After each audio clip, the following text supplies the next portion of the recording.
Hello दोस्तों, नमस्कार। आप सभी का स्वागत है आपके अपने YouTube channel current affairs magic में। और आज हम बात करने वाले हैं 27 जून के करंट अफेयर्स की। तो हमारा पहला क्वेश्चन इस प्रकार से है कि माली गणराज्य ने 500 मेगावाट क्षमता वाले सोलर पार्क के विकास के लिए परियोजना प्रबंधन परामर्श अनुबंध किसके साथ किया है? तो यह किया है हमारे एनटीपीसी यानी national thermal power corporation limited के साथ। और जो गणराज्य माली है, इन्होंने 500 मेगावाट क्षमता वाले जो सोलर पार्क के विकास के लिए योजना प्रबंधन परामर्श अनुबंध दिया है, ये दे दिया एनटीपीसी को। और यह जो घोषणा है, यह अंतर्राष्ट्रीय सौर संगठन के द्वारा आयोजित एक कार्यक्रम में की गई। और जो इस कार्यक्रम की अध्यक्षता है वो अक्षय ऊर्जा मंत्री आर.के. सिंह ने की थी। और माली के जो राजदूत हैं शेकऊ कासे, इसने भी इसमें भाग लिया था। और इससे पहले जो टागो गणराज्य है, उसने अपने देश में 285 मेगावाट क्षमता की सौर पार्क के विकास में पीएमपी सहायता के लिए एनटीपीसी को इसी तरह शामिल किया था। अब वर्ष 2019 में आईएसए ने सदस्य देशों को एनटीपीसी की सेवाएं उपलब्ध कराने के लिए एक प्रतिस्पर्धी प्रक्रिया के तहत एनटीपीसी की परियोजना प्रबंधन परामर्शदाता नियुक्त किया था। और उसके बाद में एनटीपीसी ने अगले 2 वर्षों में आईएस सदस्य देशों में 10,000 मेगावाट के सौर पार्कों के विकास की योजना बनाई। जो माली गणराज्य, उसकी राजधानी है बमाको, यहाँ की मुद्रा है पश्चिमी अफ्रीकी CFA फ्रैंक, यहाँ के राष्ट्रपति हैं इब्राहिम बाउबकर के। अंतर्राष्ट्रीय सौर गठबंधन का हेडक्वार्टर गुरुग्राम में है। इसकी स्थापना 30 नवंबर 2015 को हुई थी। अगर बात करें इसके महानिदेशक की, तो इनके महानिदेशक हैं उपेंद्र त्रिपाठी। हमारा अगला क्वेश्चन है कि एक टू खेलो एक टू पढ़ो योजना किस राज्य सरकार के द्वारा शुरू की गई? तो यह की गई है त्रिपुरा राज्य सरकार के द्वारा। और यह एक शिक्षा पहल है कि एक टू खेलो एक टू पढ़ो। और इसकी जो घोषणा है ये त्रिपुरा सरकार ने की है। और इस योजना को व्हाट्सएप या SMS सेवाओं के माध्यम से प्रैक्टिकल सीखने और गतिविधियों को सरल परियोजना बनाने में, मज़ेदार गतिविधियों और गेम के संदेश पर केंद्रित ऑडियो और वीडियो सामग्री को प्रसारित करके यहाँ पर छात्रों को पढ़ाई में व्यस्त रखने का उद्देश्य यह शुरू की गई है।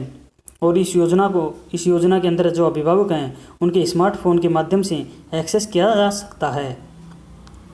अगर बात करें कि इसके जो एक टू खेलो एक टू पढ़ो, इसके जो दिशा निर्देश जारी हुए हैं, इन दिशा निर्देशों की, तो इनके अनुसार जो दिन का पाठ और अभ्यास की जानकारी हर सुबह छात्रों के मोबाइल फ़ोन पर पहुंचाई जाएगी। उनके द्वारा किए गए कार्य पर प्रतिक्रिया दोपहर में एकत्रित की जाएगी। और इस सामग्री को जो राज्य मुख्यालय से विभिन्न जिलों में अकादमिक समन्वयों तक साझा किया जाएगा, जो क्षेत्र से संबंधित हेडमास्टर के बीच समन्वय करेगा। और त्रिपुरा में वर्तमान में 4,398 सरकारी स्कूलों के अलावा सरकारी सहायता प्राप्त 335 निजी स्कूल हैं। और राज्य भर के इन स्कूलों में 5 लाख छात्र पढ़ते हैं, जिनमें से 1 लाख छात्र निजी स्कूलों में भी पढ़ते हैं। त्रिपुरा के जो CM हैं वो विप्लव कुमार देब हैं। और यहाँ के राज्यपाल हैं रमेश बैस। हमारा अगला क्वेश्चन है कि AHIDF यानी कि animal husbandry infrastructure development fund, इसकी स्थापना की मंजूरी दे दी है हमारी भारत सरकार ने। तो इसके अंदर कितने रुपए की मंजूरी दी है इसको स्थापित करने के लिए? तो ये दी है 15,000 करोड़ रुपए की। और एक केंद्रीय जो मंत्रिमंडल है, ये हमारे प्रधानमंत्री नरेंद्र मोदी की अध्यक्षता में इसको ये मंजूरी मिली है। और जो पशुपालन बुनियादी ढांचा विकास फंड की स्थापना के लिए इनको 15,000 करोड़ रुपए दिए जाएंगे। और ये डेयरी एवं मीट प्रसंस्करण के साथ साथ मूल्य संवर्धन के बुनियादी ढांचे और निजी क्षेत्र में पशुहार संयंत्रों में बुनियादी ढांचे के निवेश को प्रोत्साहित करेगा। अगर बात करें इस योजना में लाभ की, तो इस योजना के अंतर्गत जो योग्य लाभार्थी किसान उत्पादक संगठन है, ये MSME सेक्शन 8 कंपनियां, निजी कंपनी और निजी उद्यमी हैं, इन सभी को लाभ मिलेगा। और इस योजना के तहत लाभार्थी को 10% का मार्जिन मिलेगा, जबकि शेष जो 90% राशि है ये अनुसूचित बैंक द्वारा कर्ज के रूप में उपलब्ध कराई जाएगी। भारत सरकार योग्य लाभार्थी को ब्याज पर 3% की आर्थिक सहायता भी मुहैया कराएगा। और जो मूल कर्ज है उसके लिए 2 वर्ष की अस्थगित अवधि के लिए कर्ज दिया जाएगा, जो कर्ज की पुनः भुगतान अवधि 6 साल होगी। और भारत सरकार ने 750 करोड़ रुपए की क्रेडिट गारंटी फंड इसके अंदर स्थापित किया जाएगा। और जो इस फंड है इसका प्रबंधक national bank of agriculture and rural development यानी नाबार्ड द्वारा किया जाएगा। जो केंद्रीय पशुपालन, डेयरी और मत्स्य पालन मंत्री हैं ये हैं गिरिराज सिंह। हमारा अगला क्वेश्चन है कि महिलाओं को सशक्त बनाने के लिए निष्ठा विद्युत मित्र योजना किसने शुरू की है? निष्ठा विद्युत मित्र योजना तो यह शुरू की है मध्य प्रदेश ने। और मध्य प्रदेश की जो मध्य क्षेत्र विद्युत वितरण कंपनी है यानी MP MKVVCL, इन्होंने महिलाओं को सशक्तिकरण बनाने के लिए निष्ठा विद्युत मित्र योजना शुभारंभ की। और ये योजना के अंतर्गत जो ग्राम पंचायत स्तर पर महिलाएं स्व सहायता समूह निष्ठा विद्युत मित्र के रूप में सेवाएं देंगे। और इसके साथ साथ में ये योजना भोपाल, नर्मदापुर, ग्वालियर और चंबल संभाग के सभी 16 जिलों को की सभी ग्राम पंचायतों में कंपनी के अधिकार क्षेत्र में लागू की गई हैं। अगर हम बात करें कि निष्ठा विद्युत मित्र योजना के बारे में, तो यह उपभोक्ताओं को बिल भुगतान करने के लिए प्रेरित करने या UPI ऐप के माध्यम से खराब मीटर जैसी उपभोक्ताओं की विभिन्न शिकायतों का निवारण करने के लिए और साथ साथ में ऑनलाइन प्रक्रियाओं के माध्यम से एक नए कनेक्शन की सुविधा प्रदान करने के लिए इसमें कार्य किया जाएगा। इसके अलावा यह कंपनी को बिजली चोरी और बिजली के अवैध उपयोग के बारे में जानकारी भी प्रदान करेगा और बकाया बिल की वसूली और नए कनेक्शन में एवज में कंपनी निष्ठा विद्युत मित्र को इंसेंटिव राशि भी प्रदान करेगा। जो मध्य प्रदेश के CM हैं वो शिवराज सिंह चौहान हैं और राज्यपाल हैं यहाँ के लालजी टंडन। हमारा अगला क्वेश्चन है कि इन स्पेस केंद्र की स्थापना की मंजूरी किसकी अध्यक्षता में दी गई?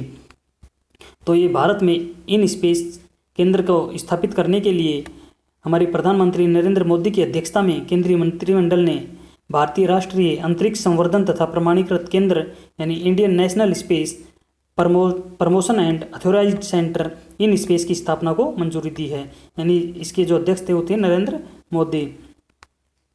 और जो भारतीय राष्ट्रीय अंतरिक्ष संवर्धन तथा प्रमाणीकृत केंद्र है इन स्पेस, यह भारतीय अंतरिक्ष अवसंरचना का उपयोग करने हेतु निजी क्षेत्र की कंपनियों के लिए समान अवसर उपलब्ध कराएगा और ये बहुत से नीति और अनुकूल नियामक वातावरण के जरिए अंतरिक्ष गतिविधियों में निजी क्षेत्र की आरंभिक सहायता भी प्रदान करेगा। और भारतीय अंतरिक्ष क्षेत्र में ये सुधार भारतीय अंतरिक्ष अनुसंधान संगठन यानी ISRO को अनुसंधान एवं विकास गतिविधियों और नई प्रौद्योगिकी खोज मिशन तथा मानव अंतरिक्ष उड़ान कार्यक्रमों पर अधिक फोकस करने के लिए सक्षम बनाएगा। जो डॉक्टर हर्षवर्धन सिंह हैं ये हमारे केंद्रीय विज्ञान और प्रौद्योगिकी मंत्री भी हैं। K सिवन ये हैं हमारे ISRO के अध्यक्ष और G सतीश रेड्डी ये DRDO के अध्यक्ष हैं। हमारा अगला क्वेश्चन है कि E-ब्लड सर्विस मोबाइल ऐप किसके द्वारा लॉन्च किया गया? तो E-ब्लड सर्विस ऐप है ये हमारे केंद्रीय स्वास्थ्य और पर्यावरण कल्याण मंत्री के द्वारा इसे लॉन्च किया गया और हमारे केंद्रीय स्वास्थ्य और परिवार कल्याण मंत्री हैं डॉक्टर हर्षवर्धन सिंह और इन्होंने इंडियन रेड क्रॉस सोसाइटी यानी ICRS की E-ब्लड सर्विस मोबाइल एप्लीकेशन को लॉन्च किया है। और centre for development of advance computing की ई-रक्त कोष टीम ने डिजिटल इंडिया योजना के तहत इस मोबाइल ऐप को विकसित किया है। तो अगर इसके अंदर बात करें E-ब्लड सर्विस एप्लीकेशन की बात, तो इसके जरिए एक साथ 4 यूनिट खून की मांग कर सकता है कोई भी, और जिसे ब्लड बैंक वापस लेने के लिए 12 घंटे का इंतजार करना पड़ेगा। और ये जो एप्लीकेशन है किसी भी व्यक्ति को ऐप के माध्यम से ब्लड लेने के अनुरोध करने में सक्षम बनाएगी। जो हमारे इंडियन रेड क्रॉस सोसाइटी के अध्यक्ष हैं वो हैं हर्षवर्धन सिंह। हमारा अगला क्वेश्चन है कि Vithabai life time achievement award किसे दिया जाएगा? तो Vithabai life time achievement award ये दिया जाएगा गुलाबबाई संगमनेकर को। और जो Vithabai Narayan Gavaskar life time achiever award है ये वरिष्ठ तमाशा लोक कला और कलाकारों को दिया जाता है और ये वर्ष 2018-19 को सम्मान गुलाबबाई को प्रदान किया जाएगा। और इस अवार्ड में 5 लाख रुपए की राशि दी जाती है और एक प्रशस्ति पत्र और एक स्मृति चिन्ह भी प्रदान किया जाता है।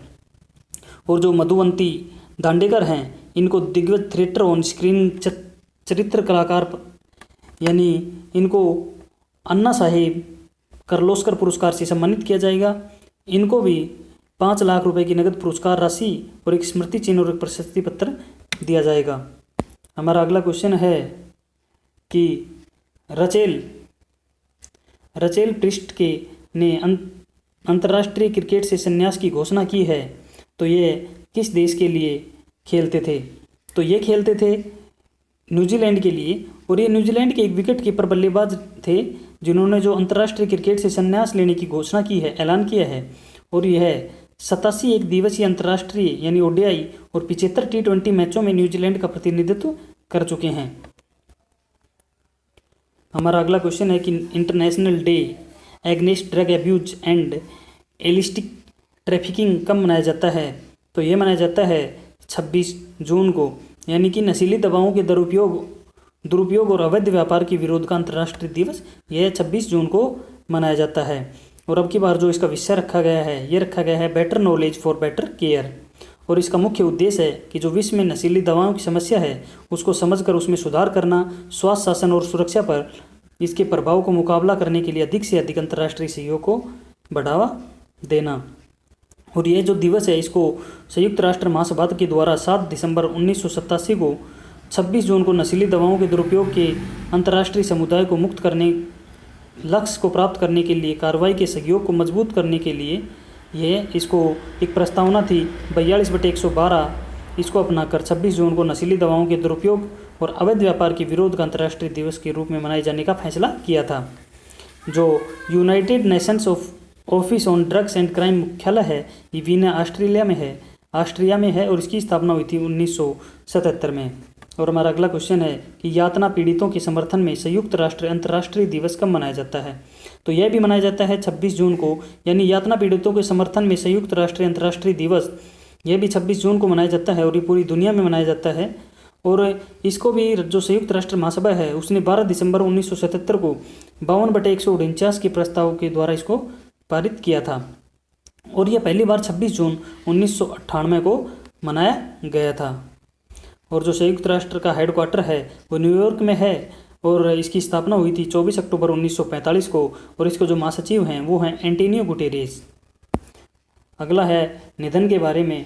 तो हमारे तृणमूल कांग्रेस के विधायक थे तमोनास घोष, इनका कोविड-19 के कारण निधन हो गया है और ये पश्चिमी बंगाल में दक्षिण 24 परगना जिले के फाल्टा विधानसभा निर्वाचन क्षेत्र का प्रतिनिधित्व करते थे और यह 1998 के बाद से 3 बार फाल्टा से विधायक और पार्टी के कोषाध्यक्ष थे और घोष राज्य में चुने गए प्रतिनिधित्व में पहले व्यक्ति थे जो इस महामारी का शिकार हुए हैं। तो धन्यवाद दोस्तों, आज के लिए इतना ही। हम मिलते हैं नई वीडियो में नई अपडेट के साथ। तब तक पढ़ते रहिए, बढ़ते रहिए और हमारे चैनल करंट अफेयर्स मैजिक को सब्सक्राइब करना ना भूलें। धन्यवाद।